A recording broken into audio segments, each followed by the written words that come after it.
रायगड जिल्हा परिषद सार्वत्रिक निवडणूक 2026 सौ रेश्मा राजेश पाटील यांना तंबू या निशाणी समोरील बटन दाबून प्रचंड मतांनी विजयी करा। मंडळी नमस्कार, मी पत्रकार बाबू पोटे. आपण पाहताय संवाद मराठी लाईव्ह.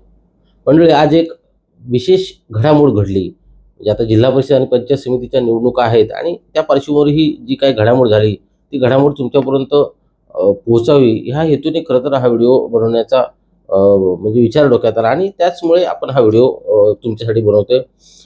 परिवर्तन विकास आघाडीच्या माध्यमातून खोपोली नगरपालिका असेल, कर्जत असेल, माथेरान असेल, अशा 3 नगरपालिका निवडणुका एकत्रितपणे लढल्या गेल्या.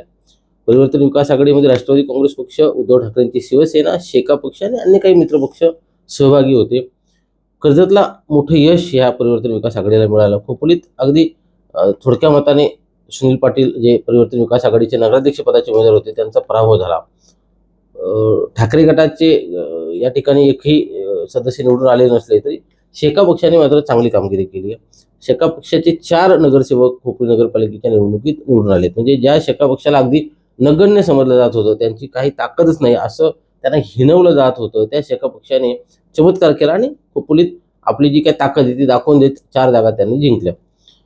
नगरपालिकेची निवडणूक झाल्यानंतर पंचायत समिती आणि जिल्हा परिषदेच्या निवडणुका जाहीर झाल्या आणि शेका पक्षाची भूमिका नेमकी काय असेल? परिवर्तन विकास आघाडी जशी नगरपालिकेच्या निवडणुकीत होती तीच आघाडी कर्जत आणि खालापूर तालुक्यात जिल्हा परिषद आणि पंचायत समितीच्या निवडणुकीत सुद्धा कायम होती. शेका पक्षाची भूमिका मात्र स्पष्ट झालेली नव्हती. उमेदवारी अर्ज दाखल करण्याची जी प्रक्रिया होती त्या प्रक्रियेदरम्यान शेका पक्षाने काही जागांवरती आपले अर्ज दाखल केले होते. त्यात विशेषतः आतकरगाव जिल्हा परिषदेची जागा असेल, खानाव पंचायत समितीची जागा असेल, ह्या महत्त्वाच्या जागांवरती त्यांनी उमेदवार दिले होते. त्यामुळं शेका पक्ष परिवर्तन विकास आघाडीतून बाहेर पडून स्वतंत्रपणे निवडणुकीला सामोरे जातोय का असं चित्र निर्माण झालं होतं. उमेदवारी अर्ज भरल्यानंतर अर्ज मागे घ्यायची जी काही मुदत होती त्या दिवशी शेका पक्षाच्या सर्व उमेदवारांनी अर्ज मागे घेतले होते. त्यांनी अर्ज जरी मागे घेतले असले तरी त्यांची भूमिका काय हे मात्र आजवर स्पष्ट झालं नव्हतं. त्यामुळं शेका पक्ष नक्की कोणाच्या सोबत जाणार याविषयी चर्चा होत्या, तर्कवितर्क लढवले जात होते. शेका पक्षाने आज आपली भूमिका जाहीर केली आहे. खोपोलीत जशी शेका पक्षाची ताकद आहे तशी काही फार ताकद ग्रामीण भागात शेका पक्षाची जरी नसली तरी ते निर्णायक भूमिकेत निश्चितपणे राहू शकतात. म्हणजे विजयाकडे ज्या उमेदवाराला विजयाकडे जायचं आहे त्या उमेदवाराला जर शेका पक्षाने हात धरला त्या उमेदवाराचा तो उमेदवार विजयाची जी काय दोरी आहे किंवा विजयाचं जे काय मोजमाप आहे ते निश्चितपणे ओलांडू शकतो अशी परिस्थिती आहे आणि तेवढी ताकद निश्चितपणे शेका पक्षाची तालुक्यात आहे. त्यामुळे शेका पक्षाच्या भूमिकेकडे लक्ष लागलेलं असताना शेका पक्षाचे तालुका चिटणीस किशोर पाटील यांनी आज माध्यमांसमोर व्यक्त होत परिवर्तन विकास आघाडीसोबत जाण्याचा निर्णय जाहीर केला. खरं तर ही जी काय बातमी आहे किंवा हा जो काय निर्णय शेका पक्षाने घेतलाय तो परिवर्तन विकास आघाडीच्या पथ्यावर पडणारा असा आहे. कारण आपण जर का वासंबे मोहपाडा जिल्हा परिषदेचा गट असेल, सावरोली जिल्हा परिषदेचा गट असेल, चौक असेल किंवा इकडे आतकरगाव जिल्हा परिषदेचा गट असेल, 4 जिल्हा परिषदेचे गट खालापूर तालुक्यात आहेत आणि 8 पंचायत समितीच्या जागा आहेत. या 12 जागांवरती शेका पक्षाचा निश्चितपणे फायदा परिवर्तन विकास आघाडीचे जे उमेदवार असतील त्या उमेदवारांना होईल, यात शंकाच नाही. पलीकडच्या खानाव पंचायत समिती गणातून शांताराम पाटील शेका पक्षाचे कार्यकर्ते आहेत. अत्यंत प्रामाणिकपणे जे शेका पक्षाचं काम अनेक वर्षे करतात. त्यांनी ती जागा लढवण्याची तयारी केली होती. त्यांनी अर्ज सुद्धा वाजत गाजत भरला होता. पण त्यांनी सुद्धा पक्षाचा आदेश मानून पक्षाने जी काही भूमिका घेतली ती भूमिका शिरोधार्य मानून पक्षाचा नेतृत्वाचा आदर करून आपला अर्ज मागे घेतला. आज त्यांनी सुद्धा हे जाहीर केलं की खानावमध्ये म्हणजे आतकरगाव जिल्हा परिषदेचा जो गट आहे त्या गटामध्ये आपण पक्षाचा आदेश मानून परिवर्तन विकास आघाडीचे जे उमेदवार आहेत म्हणजे श्रद्धा साखरे जिल्हा परिषदेला असतील किंवा भूषण पाटील पंचायत समितीचे उमेदवार असतील, या दोन्ही उमेदवारांना विजयी करण्यासाठी पूर्णपणे ताकद लावू, आपली जी शक्ती ती पूर्णपणे वापरू आणि आपण अगदी बाहेर पडून या 2 उमेदवारांसाठी मतं मागू. आता कसं आहे, ग्रामीण भागात शेका पक्ष नाही असं काहींचं म्हणणं आहे, परंतु त्याला काही अर्थ नाही. शेका पक्ष निश्चित आहे. प्रत्येक गावात शेका पक्षाचे 2-4 का होईना पण कार्यकर्ते निश्चितपणे आहेत आणि ते जे कार्यकर्ते ते पक्षाच्या म्हणजे आज पक्ष अडचणीत असताना पक्षाच्या बरोबर ठाम आहेत. याच्या अगोदर शेका पक्षाने जिल्हा परिषदेच्या किंवा पंचायत समितीच्या निवडणुका निश्चितपणे लढवलेल्या आहेत, परंतु आता तेवढी त्यांची ताकद नाही आहे हे त्यांच्या सुद्धा लक्षात आलंय.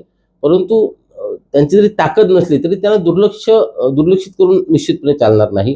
कारण शेवटी ते सोबत असतील, शेका पक्ष ज्यांच्या सोबत असेल त्या पक्षाला विजयाकडे जाण्याची संधी अधिक आहे आणि ती संधी आता शेका पक्षाने परिवर्तन विकास आघाडीच्या उमेदवारांना पाठिंबा दिल्याने परिवर्तन विकास आघाडीच्या उमेदवारांना ती संधी आता प्राप्त झाली आहे. आपण जर का आतकरगाव जिल्हा परिषदेच्या गटाचा विचार केला तर आतकरगाव जिल्हा परिषदेच्या गटामध्ये अनेक भागांमध्ये त्यांचे कार्यकर्ते आहेत, त्यांचे काही नेते आहेत. आपण जर देवणावे म्हणजे ज्या श्रद्धा साखरेच्या देवणावे गावातून येतात त्या गावाचा विचार केला तर तिथे शेका पक्षाची चांगली ताकद आहे. त्यांना निश्चितपणे फायदा श्रद्धा साखरे यांना होईल. इतके दिवस त्यांना शेका पक्षाच्या कार्यकर्त्यांना ओपन किंवा उघडपणे फिरता येत नव्हतं, परंतु आता पक्षाने जर भूमिका घेतली की परिवर्तन विकास आघाडीसोबत जायचा तर ते ओपन किंवा अगदी उघडपणे बाहेर करू शकतात, काय प्रचार करू शकतात, मतदारांना आवाहन करू शकतात. पंचायत समितीच्या दुसऱ्या ज्या उमेदवार आहेत देवानी देशमुख त्या सासगावमध्ये राहतात. सासगावला जरी आपण विचार केला तर सासगावला सुद्धा शेका पक्ष आहे, शेका पक्षाची चांगली ताकद आहे. त्यामुळे देवानी देशमुख यांना सुद्धा निश्चितपणे या निवडणुकीत त्याचा फायदा होईल. पलीकडे जर खानावला आपण गेलो तर शांताराम पाटलांनी अर्ज मागे घेतल्याने भूषण पाटील यांना त्याचा फायदा होणारच आहे. सावरोलीमध्ये संतोष बेलमरे असतील, पलीकडे संदीप मुंडे असतील आणि खाली जे पंचायत समितीचे उमेदवार आहेत त्यांना सुद्धा शेका पक्षाचा निश्चितपणे फायदा होईल. सावरोली गावामध्ये सुद्धा शेका पक्ष चांगला आणि म्हणजे अगदी त्यांचे बऱ्यापैकी त्यांचं मतदान आहे आणि त्या सगळ्याचा फायदा संतोष बेलमारे यांना सुद्धा या निवडणुकीत होईल. एकंदर सुधाकर घारे यांच्या नेतृत्वाखाली जी परिवर्तन विकास आघाडी तयार झाली, नितीन सावंत यांनी त्यासाठी पुढाकार घेतला. म्हणजे खरं तर विधानसभेची निवडणूक या दोघांनी एकमेकांच्या समोर लढली होती. राष्ट्रवादीने उमेदवारी नाकारल्यानंतर सुधाकर घारे यांनी अपक्ष निवडणूक लढण्याचा निर्णय घेतला आणि नितीन सावंत यांना ठाकरे गटाने अधिकृतपणे उमेदवारी दिली होती. दोघे जण एकमेकांच्या विरोधात उभे राहिल्याने मतांची विभागणी झाली आणि त्याचा फायदा घेत महेंद्र सुर्वे पुन्हा आमदार झाले. ही चूक दोन्ही नेत्यांच्या लक्षात आल्यानंतर त्यांनी पुढच्या ज्या निवडणूक आहेत त्या खरं तर कार्यकर्त्यांच्या निवडणुका असतात. कार्यकर्त्यांच्या निवडणुकांमध्ये कार्यकर्त्यांना म्हणजे विजय कार्यकर्त्यांना मिळाला पाहिजे, आपल्यासारखा पराभव त्यांच्या वाट्याला आला नाही पाहिजे, कारण शेवटी कार्यकर्ते आपल्यासाठी मेहनत घेत असतात. ह्याची जाणीव दोन्ही नेत्यांना झाल्यामुळे सुधाकर घारे आणि नितीन सावंत यांनी एकत्र येत खरं तर दोन वेगवेगळे पक्ष आहेत. महाराष्ट्रात जी काही महायुती आहे त्याच्यामध्ये शिंदे सेना आहे, ठाकरेंची सेना नाही आहे. परंतु शिंदे सेनेला बाजूला ठेवण्यासाठी ठाकरेंची सेना आणि अजित पवारांचा राष्ट्रवादी पक्ष एकत्र आला आणि कर्जतमध्ये या परिवर्तन विकास आघाडीने परिवर्तन घडवून दाखवलं, चमत्कार करून दाखवला. तब्बल 5,500ची आघाडी घेत परिवर्तन विकास आघाडीच्या पुष्पा दगडे नगराध्यक्ष झाल्या. विशेषतः माजी आमदार सुरेश लाड यांच्या सुनबाई त्यांच्यासमोर उमेदवार होत्या. विद्यमान आमदार महेंद्र थोरवे असतील, पनवेलचे आमदार प्रशांत ठाकूर असतील, मोठी ताकद होती समोर, तरी सुद्धा तो विजय मिळाला कारण कार्यकर्त्यांचं मनोमिलन झालं होतं.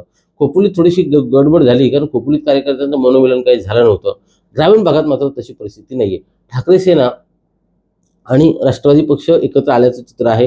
प्रचारात ते एकत्र दिसतात, एकजुटीने प्रचार करताना दिसत आहेत. त्यामुळे आधी चांगली ताकद झालीच होती, परंतु शेका पक्षाच्या येण्याने ही ताकद निश्चितपणे वाढली आहे आणि याचा फायदा जिल्हा परिषद आणि पंचायत समितीच्या निवडणुकीत निश्चितपणे होईल.